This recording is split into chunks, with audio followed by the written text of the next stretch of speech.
What's going on, folks? Ted from Nerd Immersion here, and if you missed it, Planescape Adventures in the Multiverse, the new box set that covers the Planescape adventure and the Planescape setting, is actually available for those of you who pre-ordered it on D&D Beyond. The team from Wizards of the Coast and D&D Beyond were nice enough to send me over a code, so let's go ahead and go through it. This will be mixed in with covering all the other content that I have yet to finish covering for the other books that have come out, but the good news is there's no more books slated for the rest of this year, so I'll be able to play catch-up here. But it is split into 3 books. We have Sigil and the Outlands, which is sort of your player book. It has Chapter 1 is all character options. Chapter 2 is all about the City of Doors itself. And Chapter 3 is about the various gate towns within the Outlands. Mort's Planar Parade is your bestiary book. And then lastly is Turn of Fortune's Wheel, which is the 15-chapter adventure for the setting. We're going to cover the character options in this video. Normally, I cover these in individual videos, like a video on backgrounds, a video on feats, a video on spells. There are so few options here, it's probably going to go pretty quick, so I think we can just do it all in one video. There'll be chapters and annotations and stuff in the video description if you want to just skip ahead to a specific section. All right, also consider subscribing if you haven't done so already. Here we are on D&D Beyond. Let's go to character options. We have 2 backgrounds. First up is the Gate Warden, and the other one is the Planar Philosopher. They do, however, have, if you are going to be playing a background that's not one of these 2, you can choose, and it doesn't provide you a feat, like you're choosing Outlander from the Player's Handbook. You'll also get a feat, and your choices are Skilled or Tough. This is actually kind of interesting concept because all of the new backgrounds provide a feat instead of basically like a background feature. However, interestingly enough, if you play with like an original background that gives you a background feature, you get that and a feat. So if you were to say play with Outlander, you get the Outlander background feature as well as either this Skilled or Tough feat. Both great to have, especially if you're just getting them for free. All right, then we go into the Gate Warden. Prerequisite here is a Planescape campaign. That obviously makes sense. You're going to get proficiency in Persuasion and Survival, 2 languages of your choice, of which they give you some suggestions, and then a handful of just kind of basic equipment that fits the character. And your feature here is Planar Infusion. Living in a gate town or similar location, you gain the Scion of the Outer Planes feat, which we'll cover in a little bit here. In addition, you know where to find free, modest lodging and food in the community you grew up in. So interesting, they are giving you a little bit of a background feature on top of the feat. And then they give you suggested traits and trinkets for your Gate Warden character, right? I pepper my speech with words or curses borrowed from planar languages, and here's some treats, right? A feather that sheds dim light in a 5-foot radius. Next up, we have Planar Philosopher here. Again, a prerequisite being a Planescape campaign. Skill proficiency in Arcana and a skill associated with the faction that you choose, or 1 skill of your choice. So they're giving you the freedom there. 2 languages of your choice, and then again, some equipment. Here are the various factions of the world of Planescape, and then you can see associated skills on the right-hand side here. And then they give you a little background about all of the, again, to go deeper into these in Chapter 2 of this book, but a little bit about each one of the factions. They even give you some options here for creating your own faction. And then the feature here is Conviction. You gain the Scion of the Outer Planes feat. In addition, members of your organization provide you free, modest lodging and food at any of their holdings or homes of their faction members. And then again, we're going to have personality traits and trinkets for this as well. So now we're going to roll into feats, of which there is 1, Scion of the Outer Planes. It just has different options within it. It says your connection to an outer plane infuses you with the energy out there. Or maybe there are multiple feats, and I just there are. I'm sorry. That starts with that, right? So prerequisite Planescape campaign. Choose a type of plane listed in the Planar Infusion table below. Your choice gives you resistance to a damage type and the ability to cast a cantrip as specified in the table. When you cast a cantrip without material components, you can cast it, without material components, and you choose Intelligence, Wisdom, or Charisma. So here you go. We have Outer Plane, Chaotic Outer Plane, Evil Outer Plane, Good Outer Plane, Lawful Outer Plane, or the Outlands, and you can see the damage resistance, Poison, Necrotic, Radiant Force, Psychic. And then over here on the cantrip side, we have Minor Illusion, Chill Touch, Sacred Flame, Guidance, Mage Hand. A great way to get yourself guidance if you don't have access to it, but also a way to get you resistance to some interesting damage types. Poison being a really good one. Poison's a very common damage type.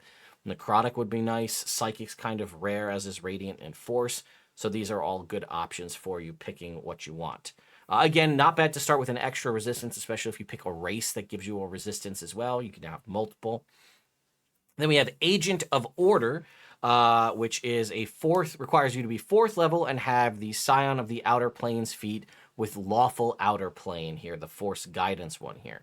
It says you can channel cosmic forces of order to gain the following benefits: increase an ability score of your choice by 1, and then you get Stasis Strike. Once per turn, when you damage a creature you can see within 60 feet of yourself, you can deal an extra D8 force damage to the target, and it must make a Wisdom saving throw.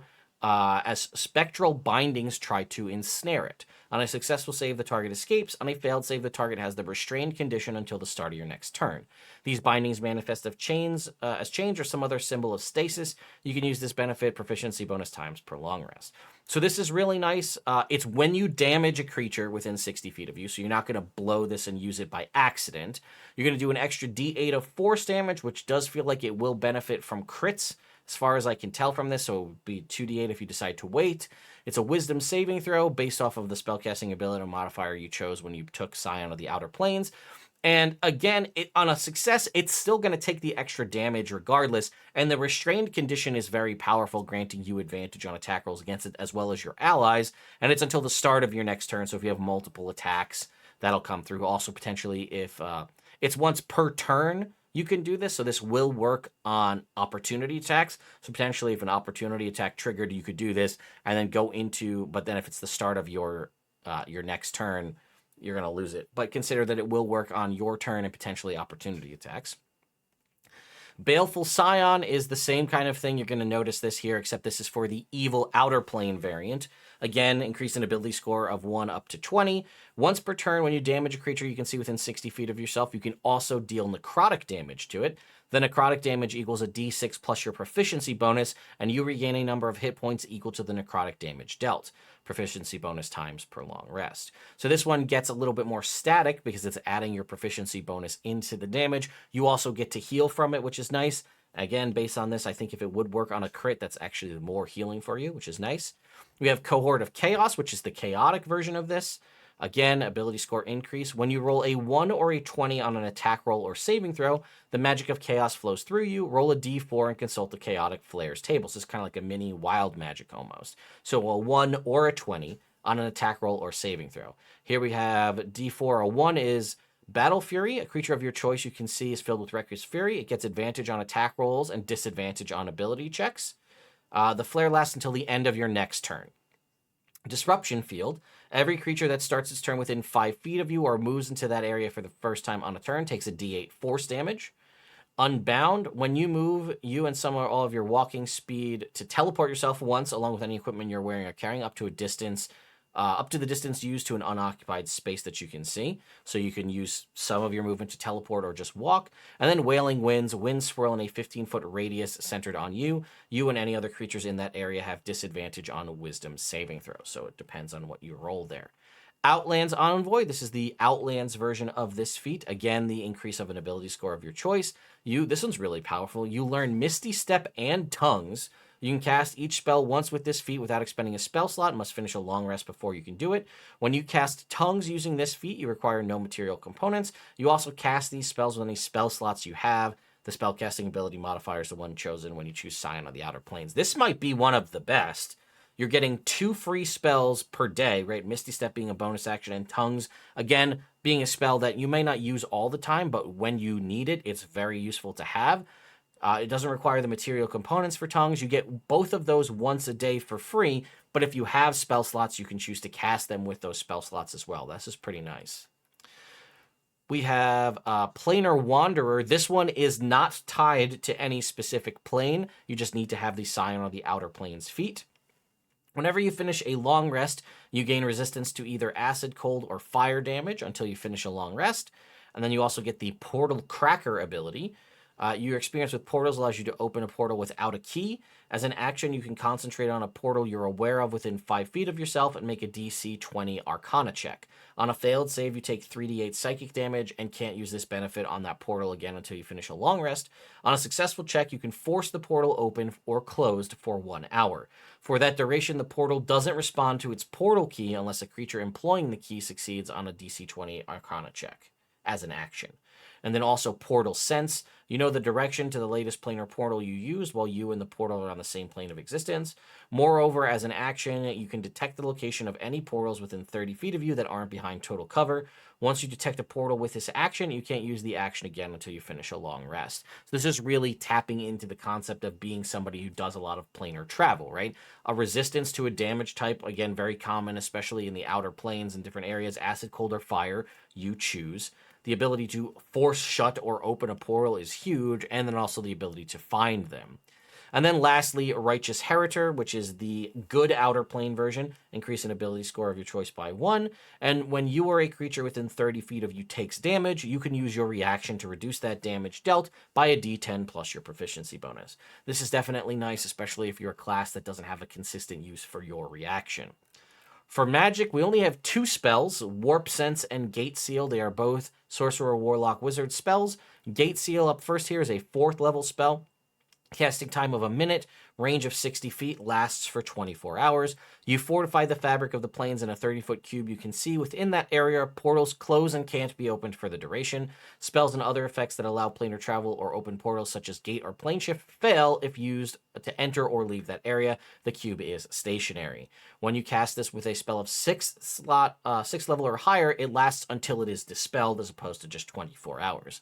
And then the 2nd level spell here, Warp Sense. Range of self, 1 action, concentration up to a minute. For the duration, you sense the presence of portals, even inactive ones within 30 feet of yourself. If you detect a portal in this way, you can use your action to study it. Make a DC 15 ability check using your spellcasting ability. On a successful check, you learn the destination plane of the portal and what portal key it requires when the spell ends. On a failed check, you learn nothing and can't study the portal again until you cast this spell again. This spell can penetrate most barriers, but is blocked by 1 foot of stone, 1 inch of common metal, a thin sheet of lead, or 3 feet of wood or dirt.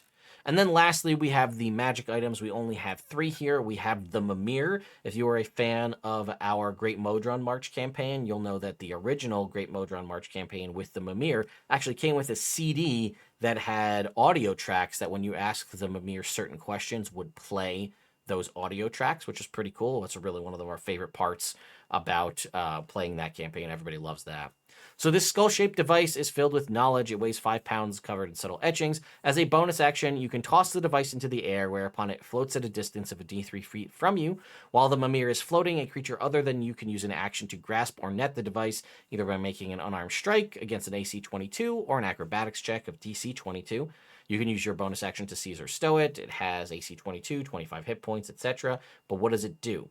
Esoteric knowledge. While the device is floating, you can use an action to cast legend lore from the device. The device speaks the revealed lore aloud. Once this property has been used, it can't be used again until the next dawn. And then it also has planar knowledge. The device knows basic useful information about the planes of existence. While the device is floating, it verbally answers questions you or anyone you designate poses to it about that topic. It knows information about the planes in the DMG, as well as basic information about the gate towns or the great towns of the Outlands, which again are found in Chapter 3 of this particular book. The Portal Compass, an uncommon non-attunement item. I also should mention that the Mimir was an attunement-based item. Portal Compass, uncommon non-attunement. This portable arcane instrument points in the direction of the last portal it passed through, while it and the portal are on the same plane of existence. If that portal no longer exists, the needle becomes static until the compass passes through a new portal.